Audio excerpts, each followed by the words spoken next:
علی بن عبداللہ مدینی نے بیان کیا، کہا ہم سے سفیان بن عینہ نے بیان کیا، ان سے زہری نے، ان سے سالم نے، ان سے ان کے باپ عبداللہ بن عمر رضی اللہ عنہ، ان سے عامر بن ربیعہ رضی اللہ عنہ نے، اور ان سے نبی کریم صلی اللہ علیہ وسلم نے فرمایا کہ جب تم جنازہ دیکھو تو کھڑے ہو جاؤ اور کھڑے رہو یہاں تک کہ جنازہ تم سے آگے نکل جائے۔ سفیان نے بیان کیا، ان سے زہری نے بیان کیا کہ مجھے سالم نے اپنے باپ عبداللہ بن عمر رضی اللہ عنہ سے خبر دی۔ آپ صلی اللہ علیہ وسلم نے فرمایا کہ ہمیں عامر بن ربیعہ رضی اللہ عنہ نے نبی کریم صلی اللہ علیہ وسلم کے حوالے سے خبر دی تھی۔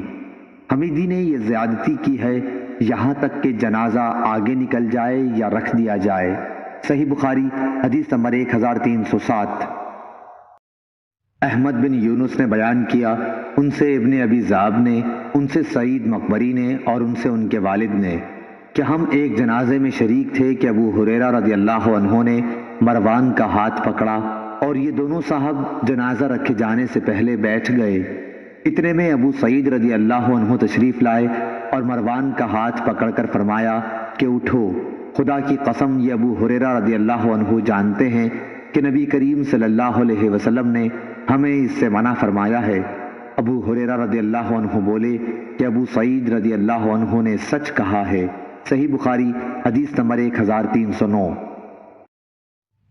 ہشام دستوائی نے بیان کیا، ان سے یحییٰ بن ابی کثیر نے، ان سے ابو سلمہ اور ان سے ابو سعید خدری رضی اللہ عنہ نے کہ نبی کریم صلی اللہ علیہ وسلم نے فرمایا کہ جب تم لوگ جنازہ دیکھو تو کھڑے ہو جاؤ، اور جو شخص جنازے کے ساتھ چل رہا ہو وہ اس وقت تک نہ بیٹھے جب تک جنازہ رکھ نہ دیا جائے۔ صحیح بخاری حدیث نمبر 1310۔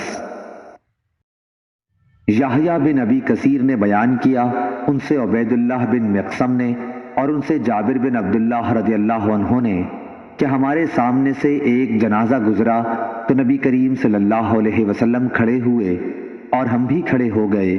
پھر ہم نے کہا کہ یا رسول اللہ صلی اللہ علیہ وسلم یہ تو یہودی کا جنازہ تھا۔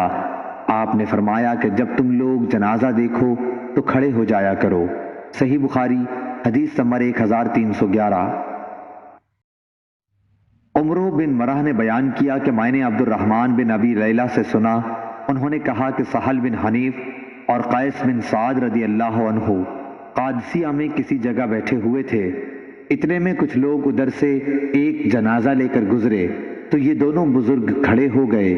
عرض کیا گیا کہ جنازہ تو زمیوں کا ہے جو کافر ہیں۔ اس پر انہوں نے فرمایا کہ نبی کریم صلی اللہ علیہ وسلم کے پاس سے اسی طرح سے ایک جنازہ گزرا تھا۔ آپ صلی اللہ علیہ وسلم اس کے لیے کھڑے ہو گئے۔ پھر آپ صلی اللہ علیہ وسلم سے کہا گیا کہ یہ تو یہودی کا جنازہ تھا۔ آپ نے فرمایا کہ یہودی کی جان نہیں ہے۔ صحیح بخاری حدیث نمبر 1312۔ سعید مقبری نے بیان کیا، ان سے ان کے باپ کیسان نے کہ انہوں نے ابو سعید خدری رضی اللہ عنہ سے سنا کہ رسول اللہ صلی اللہ علیہ وسلم نے فرمایا کہ جب میت چارپائی پر رکھی جاتی ہے اور مرد اسے کاندھوں پر اٹھاتے ہیں تو اگر وہ نیک ہو تو کہتا ہے کہ مجھے آگے لے چلو، لیکن اگر نیک نہیں ہوتا تو کہتا ہے ہائے بربادی، مجھے کہاں لے جا رہے ہو۔ اس آواز کو انسان کے سوا تمام مخلوق خدا سنتی ہے، اگر انسان کہیں سن پائے تو بے ہوش ہو جائے۔ صحیح بخاری حدیث نمبر 1314۔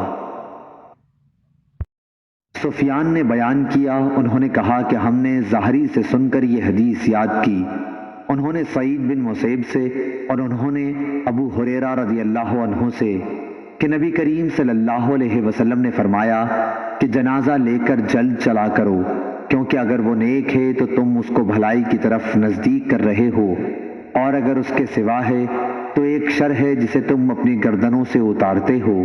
صحیح بخاری حدیث نمبر 1315۔